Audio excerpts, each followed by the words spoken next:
चुनावी जनसभा में इकट्ठा हुए बहुजन समाज पार्टी व भारतीय राष्ट्रीय लोकदल के बने इस गठबंधन के सभी छोटे बड़े पदाधिकारी, नेता एवं कार्यकर्ता ने आज आप लोग यहाँ हरियाणा प्रदेश में विधानसभा के लिए हो रहे आम चुनाव में अपने गठबंधन के उम्मीदवारों के समर्थन में हमें सुनने के लिए यहाँ भारी संख्या में इकट्ठा हुए हैं। तो उसके लिए मैं आप सभी लोगों का हार्दिक दिल से आभार प्रकट करती हूँ, जिनको कामयाब बनाने के लिए भारतीय राष्ट्रीय लोकदल के वरिष्ठ राष्ट्रीय महासचिव चौधरी अभय सिंह चौटाला जी व इनके सभी साथीगण तथा बीएसपी के भी नेशनल कोऑर्डिनेटर श्री आकाश आनंद व यहाँ के संयोजक श्री रणधीर बेनीवाल और इनके भी सभी साथीगण पूरे जी जान से लगे हुए हैं। और अब मैं आप लोगों का ध्यान यहाँ हरियाणा प्रदेश में विधानसभा के लिए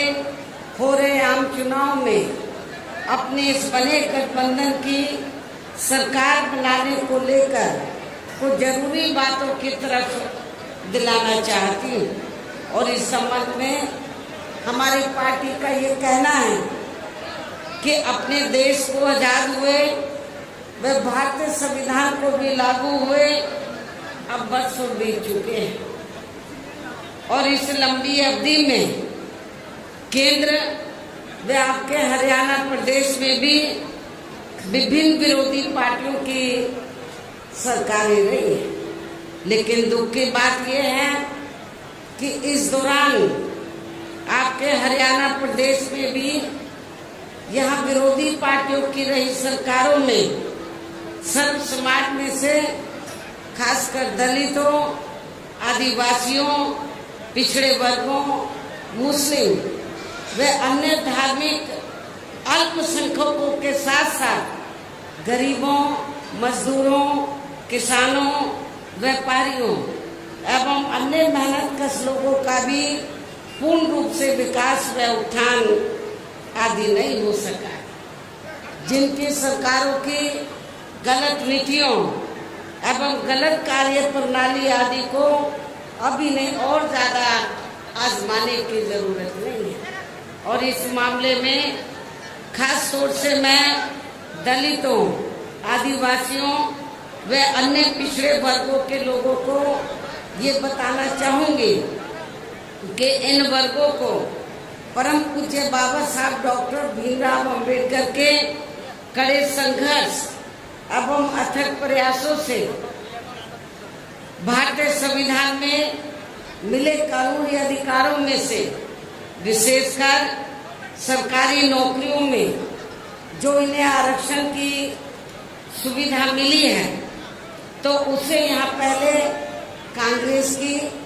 और अब बीजेपी की तथा अन्य और पार्टियों की भी रही सरकारों की या चल रही सरकारों की जातिवादी सोच व मानसिकता के चलते इन्हें ये आरक्षण का पूरा लाभ नहीं दे पा रहे हैं। और अब तो इनके इस आरक्षण को ये पार्टियां, ये सभी पार्टियां, कांग्रेस, बीजेपी व अन्य जो जातिवादी पार्टियां हैं, ये सभी पार्टियां तो अब तो इनके इस आरक्षण को मान्य कोर्ट की आड़ में इसे प्रभावी बनाने में व खत्म करने की भी पूरी कोशिश में लगी हुई है। और इसका खास उदाहरण दिनांक 1 अगस्त 2024 को माननीय सुप्रीम कोर्ट का दिया गया निर्णय, जिसमें कोर्ट ने एससी व एसटी के आरक्षण में, मैं इधर एससी एसटी क्यों बोल रही हूँ, शेड्यूल कास्ट और शेड्यूल ट्राइब्स क्योंकि संविधान में जो दलित वर्ग के लोग हैं, तो संविधान में दलितों के लिए तो हरिजन लफ्ज का इस्तेमाल नहीं किया गया है, बल्कि अनुसूचित जाति व जनजाति लफ्ज का इस्तेमाल किया गया। मैं चाहूंगी इन लोगों के जो पूर्व स्टेट अध्यक्ष हैं, तो मेरे ख्याल वो भारतीय संविधान को जरूर स्टडी करें, पढ़ें और ये देखें कि अनुसूचित दलितों के लिए क्या लफ्ज इस्तेमाल किया गया है। तो मुझे क्या लगता है, ये बाबा साहब के बारे में इनको जानकारी है, लेकिन ये भी जानकारी लेनी चाहिए कि SC ST के लिए क्या लफ्ज इस्तेमाल किया गया है। क्योंकि मुझे याद है सन 1977 में जब मैं वकालत की पढ़ाई कर रही थी, LLB फर्स्ट ईयर की स्टूडेंट थी, दिल्ली यूनिवर्सिटी से पढ़ रही थी। 1977 में जनता पार्टी की सरकार बनी और इन्होंने वोट क्या कह के लिया था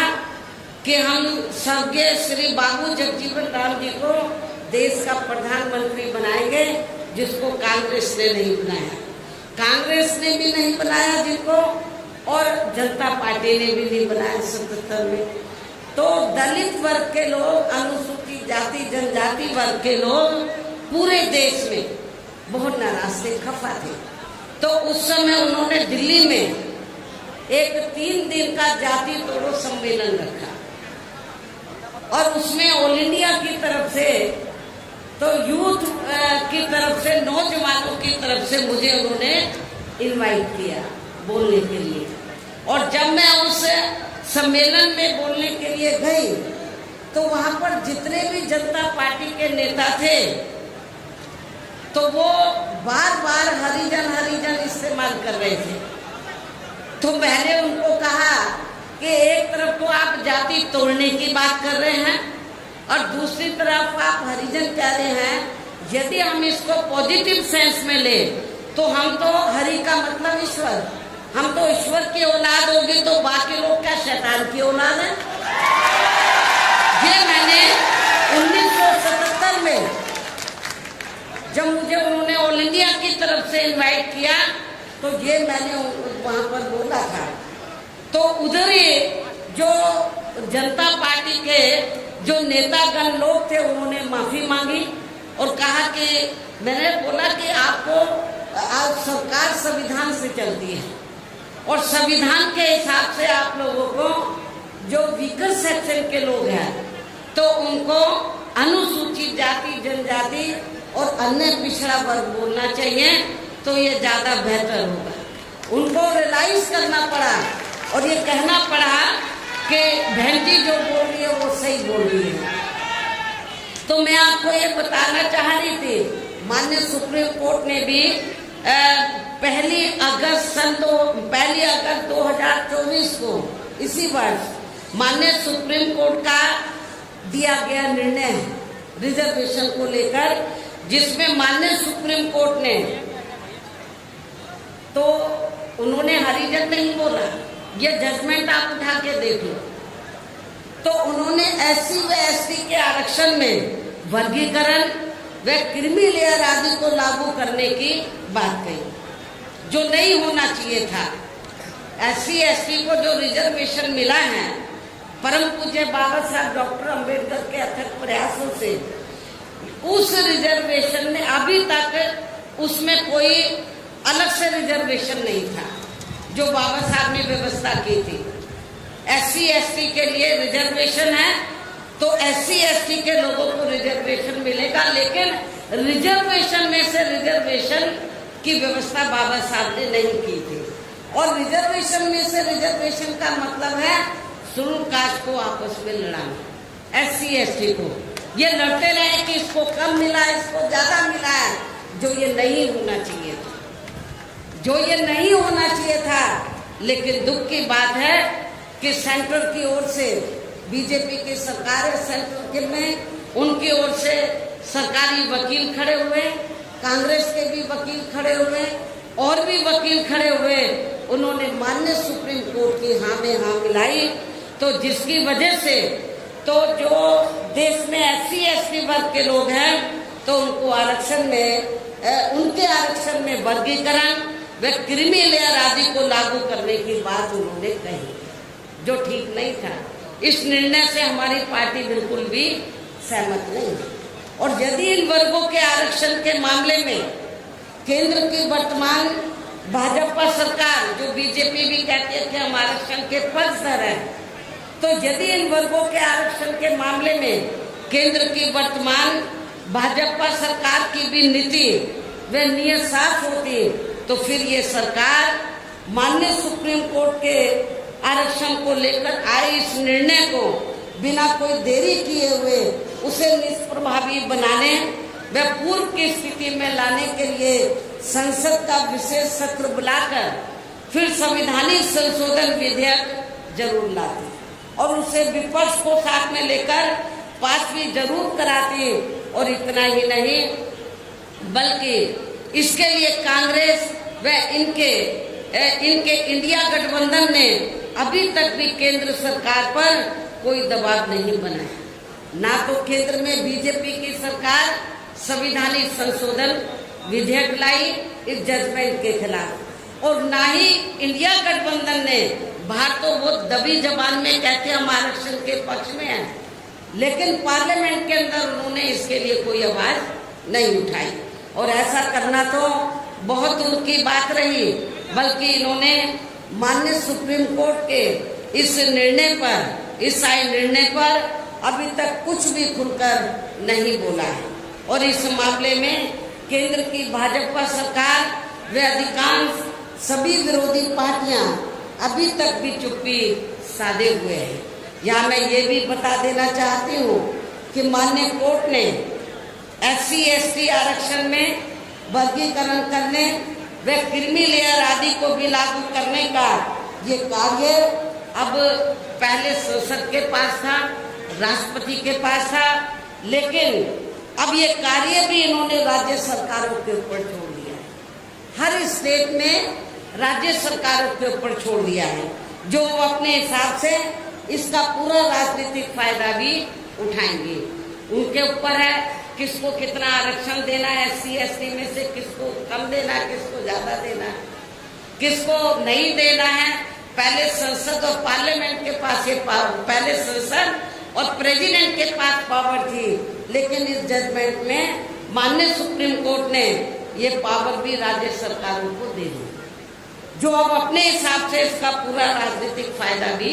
उठाएंगे। साथ ही इसकी आड़ में इन वर्गों को बांटकर इन्हें आपस में भी खूब लड़ाएंगे। अर्थात अब ये पार्टियां फूट डालो व राज करो की नीति का भरपूर फायदा उठाएंगे, जबकि संविधान के मुताबिक कि जाति को SC व ST की सूची में शामिल करना है या नहीं करना है, तो इसका ये अधिकार अभी तक केवल संसद व माननीय राष्ट्रपति जी को ही दिया हुआ था, जिसे 1 अगस्त 2024 को माननीय सुप्रीम कोर्ट के आए निर्णय के जरिए इसे अब वापस लेकर सीधे ही राज्य सरकारों को दे दिया है, जिससे अब इन वर्गों के साथ काफी नाइंसाफी होगी। अर्थात इनका भी आरक्षण ना के बराबर ही रह जाएगा। दलितों का, SC ST का, अनुसूचित जाति व जनजाति का अब ये आरक्षण ना के बराबर ही रह जाएगा। और अब तो कांग्रेस के राहुल गांधी ने भी, कांग्रेस के श्री राहुल गांधी ने भी विदेश में जाकर इनके सभी आरक्षण को आगे वक्त आने पर खत्म करने का भी ऐलान कर दिया है। इससे साफ जाहिर है कि आपका आरक्षण बहुत खतरे में है। बाबा साहब डॉक्टर अंबेडकर ने आरक्षण शेड्यूल कास्ट में जितनी जातियां आती हैं सबको दिया था। उन्होंने केवल एक जाति को नहीं दिया था, उसमें विभिन्न जातियां हैं, सब कास्टें हैं जो सामाजिक, शैक्षणिक और आर्थिक क्षेत्र में पिछड़ी हुई हैं। तो शेड्यूल कास्ट का मतलब क्या है? कि शेड्यूल बनी, उनकी एक सूची बनी, तो उसके आधार पर उन जातियों को शामिल करके तो जब ये इन लोगों को ये रिजर्वेशन दिया है SC ST में, उसमें एक ही जाति नहीं आती है, उसमें विभिन्न जातियां आती है। तो जिसका नाम क्या दिया बाबा साहब ने, एक सूची बनाई, शेड्यूल कास्ट शेड्यूल ट्राइब्स। इसलिए इन वर्गों के लोगों को बाबा साहब डॉक्टर भीमराव अम्बेडकर द्वारा जो इन्हें इन सभी वर्गों के लोगों को SC ST में जो विभिन्न जातियां आती हैं, तो इन वर्गों के लोगों को बाबा साहब डॉक्टर भीमराव अम्बेडकर द्वारा जो इन्हें आरक्षण का ये संवैधानिक अधिकार दिया है, तो इसे बचाने के लिए अब यह हरियाणा प्रदेश में हो रहे विधानसभा चुनाव में इन वर्गों को ऐसी सभी आरक्षण विरोधी पार्टियों को अपना कतई भी वोट नहीं देना है। ऐसे आरक्षण विरोधी पार्टियों को अपना कतई भी वोट नहीं देना है जो ये पार्टियां माननीय सुप्रीम कोर्ट के आए इस निर्णय को बिल्कुल भी बदलने के लिए तैयार नजर नहीं आती है। अर्थात इस मामले में केवल ये पार्टियां इन वर्गों को गुमराह करने में ही लगी है। ऐसी स्थिति में अब इन वर्गों को यहाँ विधानसभा के हो रहे आम चुनाव में अपने बने इस गठबंधन की ही सरकार बनाकर इसे लागू होने से तब तक लटकाकर व रोक कर रखना है जब तक केंद्र व विपक्ष द्वारा इस निर्णय को संवैधानिक संशोधन के जरिए खत्म करके इसे पुरानी स्थिति में बहाल नहीं कर दिया जाता है। इसलिए ऐसी स्थिति में अब आप लोगों को एक तरफा अपना वोट केवल BSP व इन्हें लोग के बने अपने इस गठबंधन को ही देना है, ताकि सत्ता में आकर यहाँ के स्टेट में माननीय सुप्रीम कोर्ट के आए इस निर्णय पर कुछ हद तक अंकुश लगाया जा सके। इतना ही नहीं बल्कि केंद्र व राज्यों में कांग्रेस, BJP व अन्य जातिवादी पार्टियों की रही सरकारों ने इनका आरक्षण का कोटा अभी तक भी पूरा नहीं भरा है, जिसे फिर अंत में किसी न किसी रूप में सामान्य वर्गों को ही दे दिया जाता है। पदोन्नति में आरक्षण को तो इन्होंने मान्य कोर्ट की आड़ में काफी हद तक खत्म ही कर दिया है। इसके साथ ही केंद्र व राज्यों की भी सरकारों द्वारा इन वर्गों के लोगों को प्राइवेट सेक्टर में आरक्षण दिए जाने की व्यवस्था किए बिना ही इनके ज्यादातर सरकारी कार्य अब यहाँ प्राइवेट सेक्टर के जरिए ही देश के अधिकांश बड़े बड़े पूंजीपतियों व धनराशियों को ही दिए जा रहे हैं, जिसके कारण आपके यहाँ हरियाणा प्रदेश से पूरे देश में अब इन वर्गों के लोगों को आरक्षण का बहुत कम ही लाभ मिल पा रहा है। और इससे अब पूरे देश में दलितों व आदिवासियों के साथ साथ अन्य पिछड़े वर्गों का भी काफी ज्यादा नुकसान हो रहा है। आपके हरियाणा प्रदेश में SC ST की तरह जो OBC वर्ग के लोग हैं, अन्य पिछड़े वर्ग के लोग हैं, इनकी भी काफी तादाद है। जबकि अन्य पिछड़े वर्गों के लोगों को ये भी मालूम होना चाहिए कि इन्हें मंडल कमीशन की रिपोर्ट के तहत आरक्षण की ये सुविधा केंद्र में कांग्रेस पार्टी की रही सरकार में, बल्कि BSP के केंद्र की सरकार में नहीं, बल्कि BSP के कड़े संघर्ष एवं अथक प्रयासों से केंद्र में रही श्री BP सिंह की सरकार में ही मिली है, जिसका भी अब यहाँ जातिवादी विरोधी पार्टियों की चल रही सरकारें इन्हें पूरा लाभ नहीं दे पा रही हैं। इसके साथ ही श्री BP सिंह की सरकार में ही इन वर्गों के मसीहा परम पूज्य बाबा साहब डॉक्टर भीमराव अम्बेडकर को भी यहाँ भारत रत्न की उपाधि से सम्मानित किया गया था, जिसके लिए वो हर प्रकार से पात्र भी थे। जबकि इन्हें ये सम्मान उनके जीते जी परम पूज्य बाबा साहब डॉक्टर भीमराव अम्बेडकर के जीते जी केंद्र में रही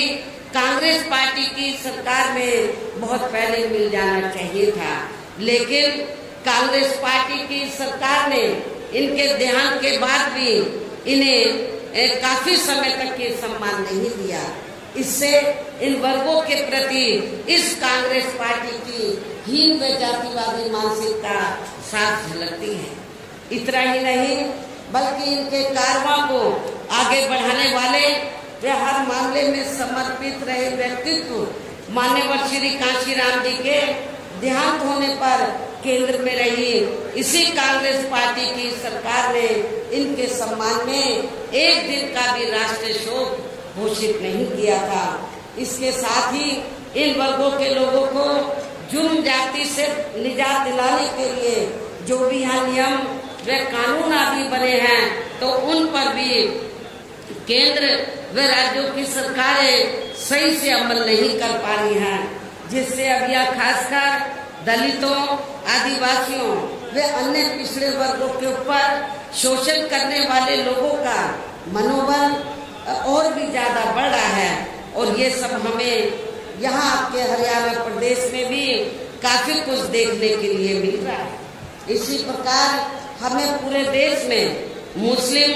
व अन्य धार्मिक अल्पसंख्यक समाज के लोगों की भी अधिकांश मामलों में हालत कोई खास अच्छी नजर नहीं आती है। इसके साथ साथ अपर कास्ट समाज व जाट समाज में भी खासकर गरीब लोगों की भी आर्थिक स्थिति अभी भी यहाँ आपके हरियाणा प्रदेश सहित पूरे देश में काफी ज्यादा खराब व दयनीय बनी हुई है। इनके अलावा आपके हरियाणा प्रदेश सहित पूरे देश में सर्व समाज में से विशेषकर यहाँ गरीब, मजदूर, किसान, कर्मचारी, व्यापारी एवं अन्य मेहनतकश लोग भी अपनी विभिन्न समस्याओं को लेकर अभी भी हमें काफी ज्यादा दुखी ही नजर आते हैं। और इनमें भी किसान वर्ग तो केंद्र में अभी तक की रही सभी सरकारों द्वारा बनाई गई उनकी गलत नीतियों के कारण अब काफी ज्यादा परेशान व दुखी भी रहा है और अभी भी है। लेकिन इन सब की मुख्य वजह हमारी पार्टी केंद्र में व आपके हरियाणा प्रदेश में भी यहाँ अब तक की रही अधिकांश विरोधी पार्टियों की सरकारों की गरीब व किसान विरोधी तथा इनकी जातिवादी, पूंजीवादी व संकीर्ण मानसिकता के तहत बनाई गई उनकी गलत नीतियों एवं गलत कार्य प्रणाली को ही काफी हद तक जिम्मेवार मानकर चलती हैं। और इस मामले में खासकर इनकी गलत आर्थिक नीतियों की वजह से ही आए दिन यहाँ पूरे देश में गरीबी, बेरोजगारी व महंगाई आदि भी काफी ज्यादा बढ़ रही है, जिससे आम जनता काफी ज्यादा परेशान व दुखी भी है। इसके साथ साथ अभी भी अपने देश में भ्रष्टाचार हर स्तर पर काफी ज्यादा व्याप्त है, जिससे आपका खुद का अपना हरियाणा प्रदेश भी स्टेट भी अछूता नहीं रहा है। और इन सब का मुख्य कारण हमारी पार्टी आजादी के बाद से लेकर अभी तक केंद्र में देश के अधिकांश राज्यों में तथा आपके खुद के अपने हरियाणा प्रदेश में भी ज्यादातर सत्ता यहाँ खासकर पूंजीवादी पार्टियों, जातिवादी व पूंजीवादी पार्टियों के हाथों में ही आने को मानकर चलती है, जिसके कारण ही अब पूरे देश में व आपके खुद के अपने प्रदेश में भी अभी भी हमें यहाँ सर्व समाज के लोग अधिकांश मामलों में काफी ज्यादा दुखी व परेशान नजर आते हैं। जबकि पूरे देश में बीएसपी ही अकेली एक ऐसी पार्टी है जो विरोधी पार्टियों की तरह देश के बड़े बड़े पूंजीपतियों व धन्ना सेठों की आर्थिक मदद से नहीं बल्कि अपनी पार्टी के ही आम कार्यकर्ताओं की आर्थिक मदद से चुनाव लड़कर यहाँ केंद्र व राज्यों की भी सत्ता में आना चाहती है, ताकि हमारी पार्टी सत्ता में आने के बाद फिर बिना किसी दबाव के व आजाद होकर सर्व समाज के लोगों की सभी समस्याओं का समाधान करके उन्हें हर मामले में व हर स्तर पर खुशहाल बना सके। और इसी आधार पर चलकर ही आबादी के हिसाब से देश के सबसे बड़े प्रदेश अर्थात आपके पड़ोसी प्रदेश उत्तर प्रदेश में 4 बार हमारी पार्टी ने अपने नेतृत्व में वहाँ सरकार भी बनाई है और हमने अपने सभी चारों नई सरकारों में अपने पार्टी की विचारधारा एवं सिद्धांतों के तहत चलकर वैसे तो वहाँ सर्व समाज के हितों का पूरा ध्यान रखा है, लेकिन सभी मामलों में प्राथमिकता पहले हमने वहाँ सर्व समाज में से विशेषकर उन SC/ST वर्गों, पिछड़े वर्गों, मुस्लिम व अन्य धार्मिक अल्पसंख्यक समाज को तथा गरीब एवं असहाय लोगों को ही दिया है, जिनकी वहाँ हर मामले में व हर स्तर पर सभी विरोधी पार्टियों की रही सरकारों में उनकी हीन, जातिवादी, संकीर्ण व पूंजीवादी सोच होने के कारण काफी ज्यादा उपेक्षा की गई है। इसके साथ साथ हमने उत्तर प्रदेश में गरीब एवं बेरोजगार लोगों को दूसरी पार्टियों की रही सरकारों की तरह मामूली सा बेरोजगारी भत्ता न देकर उन्हें बड़ी तादाद में सरकारी एवं गैर सरकारी क्षेत्रों में स्थायी रोजगार भी उपलब्ध कराए हैं। इसके साथ ही गरीब भूमिहीन लोगों को खेती करने के लिए हमने उन्हें फ्री सरकारी जमीन भी दी है तथा गरीब आवासहीनों को भी तो 2-2 कमरों के फ्री सरकारी पक्के मकान भी दिए हैं, जिससे वहाँ लाखों गरीब लोगों को काफी फायदा पहुँचा है। शहरों व देहातों को भी विकसित किया गया है। देहातों को डॉक्टर अंबेडकर ग्राम विकास योजना के तहत, शहरों को मान्यवर श्री काशीराम जी शहरी समग्र विकास योजना के तहत इनको डेवलप किया गया। इसलिए क्योंकि शहरों में और देहातों में घुसते ही मालूम पड़ जाएगा कि ये दलितों की बस्ती है, ये कमजोर वर्गों की बस्ती है, जिनको जातिवादी मानसिकता के तहत आजादी के बाद से लेकर लगातार जिन भी पार्टियों की सरकारें बनी उन्होंने उनको विकसित नहीं किया। लेकिन जब बीएसपी की सरकार बनी तो हमने बाबा साहब के नाम से योजना बनाकर उन बस्तियों को डेवलप किया और भी बस्तियों को गांव में डेवलप किया, तो जिसकी वजह से उनका रहन सहन में काफी फर्क आया। इसके अलावा हमारी पार्टी की रही सरकार ने वह विभिन्न क्षेत्रों में लगे लोगों के साथ साथ छात्रों, युवाओं, महिलाओं व बुजुर्गों आदि के हितों में भी अनेकों महत्वपूर्ण व ऐतिहासिक कार्य किए हैं, जिनसे उन्हें काफी ज्यादा लाभ पहुंचा है। किसानों की भी अधिकांश समस्याओं का काफी हद तक समाधान किया है तथा उनकी फसलों का भी उन्हें समय से उचित दाम दिया गया है, जो आपके हरियाणा में भी शायद कभी इतना फायदा किसानों को नहीं पहुंचाया गया हो। इतना ही नहीं बल्कि हमने उत्तर प्रदेश में सर्व समाज के लोगों के ऊपर किसी भी प्रकार की कोई जुर्म जाति आदि भी नहीं होने दी है। इसके साथ ही हमारी पार्टी की रही सरकार ने अपने देश में दलित एवं अन्य पिछड़े वर्गों में समय समय पर जन्मे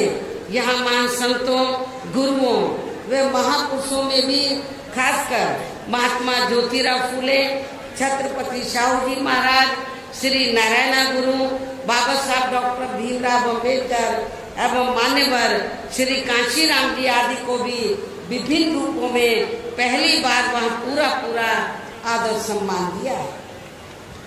जिन्हें विरोधी पार्टियों के लोग अभी तक भी आसानी से पचा नहीं पा रहे हैं। इस प्रकार से उत्तर प्रदेश में हमारी पार्टी ने अपने सभी चारों रहे शासनकाल के दौरान वह हर मामले में व हर स्तर पर सर्व समाज के लोगों को काफी बेहतरीन सरकार दी है। और यदि आप लोग भी यहाँ अपने हरियाणा प्रदेश में गरीबों, किसानों व आम जनहित के तथा विशेषकर कमजोर एवं उपेक्षित वर्गों के हितों में ऐसे ही कार्य करना चाहते हैं, इसके साथ ही आपके प्रदेश की जनहित से जुड़ी जो भी यहाँ स्थानीय समस्याएं हैं तो उन्हें भी आप दूर करना चाहते हैं, तो फिर आप लोगों को भी उत्तर प्रदेश की तरह ही यहाँ अपने हरियाणा प्रदेश में भी अपने इस बने गठबंधन की सर्व जनहिताय व सर्व जन सुखाय की नीतियों पर आधारित ही सरकार बनानी हो, जिसके लिए अब आप लोगों को यहाँ अपने हरियाणा प्रदेश में विधानसभा के लिए हो रहे आम चुनाव में अपने बने इस गठबंधन का ही बेहतर रिजल्ट लाना होगा। इसके साथ ही आप लोगों को वोट पड़ने तक यहाँ की सत्ताधारी पार्टी भारतीय जनता पार्टी व अन्य सभी विरोधी पार्टियों के साम दाम दंड भेद आदि हथकंडों से भी जरूर सावधान रहना है। और इस मामले में खासकर आप लोगों को विरोधी पार्टियों के जारी किए गए उनके हवाई वे प्रलोभन भरे चुनावी घोषणा पत्रों आदि के बहकावे में तो कतई नहीं आना है। बातें बड़ी बड़ी करते हैं, सत्ता में जब आ जाते हैं तो उनको रद्दी में जैसे टोकरी रद्दी की टोकरी में फेंक देते हैं वैसे फेंक देते हैं। तो इस मामले में खासकर आप लोगों को विरोधी पार्टियों के जारी किए गए उनके हवाई व प्रलोभन भरे चुनावी घोषणा पत्रों आदि के बहकावे में तो कतई नहीं आना है, जिन्हें ये पार्टियां सत्ता में आने के बाद अधिकांश अमल में नहीं लाती हैं, जिस पर से अब जनता का काफी हद तक विश्वास भी उठ गया है। इसलिए हमारी पार्टी किसी भी चुनाव में अपना कोई भी चुनावी घोषणा पत्र आदि जारी नहीं करती है। वैसे भी हमारी पार्टी कहने में बहुत कम बल्कि कार्य करके दिखाने में ही ज्यादा विश्वास रखती है। अर्थात जो कहती है तो उसे करके भी दिखाती है। ये सब हमने उत्तर प्रदेश में बिना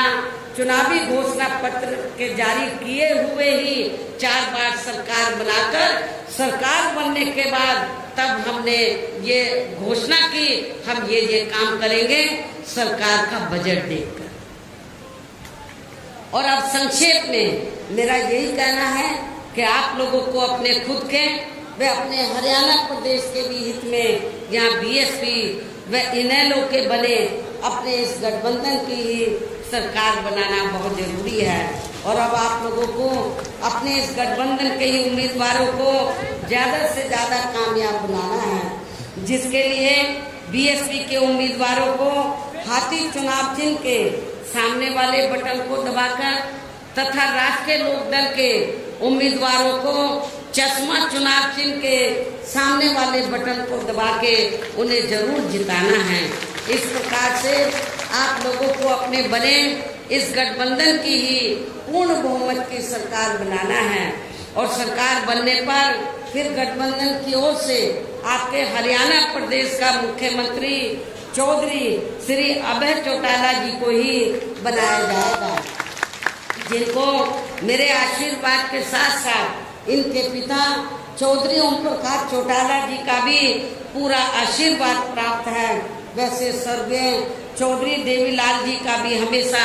इन पर आशीर्वाद बना रहा है। इनके साथ साथ गठबंधन की ओर से